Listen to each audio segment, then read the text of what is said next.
छत्तीसगढ़ का नाम एक बार फिर से सुर्खियों में आ गया है, लेकिन इस बार वजह है पाकिस्तान के रक्षा मंत्री ख्वाजा आसिफ का बयान। दरअसल उन्होंने हाल ही में मीडिया से बात करते हुए पहलगाम आतंकी हमले में पाकिस्तान की भूमिका से साफ इनकार कर दिया।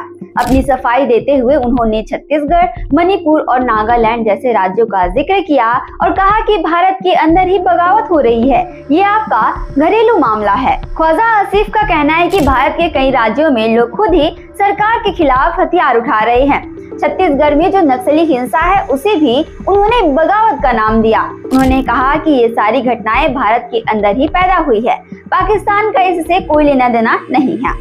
ख्वाजा आसिफ ने यह भी कहा कि हिंदुस्तान में एक हिंदुत्ववादी सरकार है जो अल्पसंख्यकों का शोषण कर रही है, जिसकी वजह से ये विरोध बढ़ रहा है। उन्होंने दावा किया कि पाकिस्तान आतंकवाद का समर्थन नहीं करता, बल्कि वो खुद इसके चलते बहुत भुगत चुका है। लेकिन सवाल उठता है कि अगर पाकिस्तान आतंक को सपोर्ट नहीं करता तो पिछले 30 सालों में आतंकियों को ट्रेनिंग देने की बात खुद ख्वाजा आसिफ ने क्यों कबूली? दरअसल कुछ दिन पहले ब्रिटिश मीडिया से बातचीत में ख्वाजा आसिफ ने माना कि पाकिस्तान ने अमेरिका और पश्चिमी देशों के इशारों पर आतंकियों को तैयार किया था।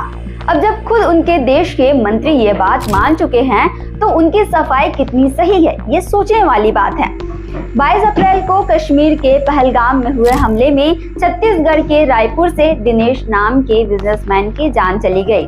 आतंकियों ने उनकी बेटी, पत्नी और बेटे के सामने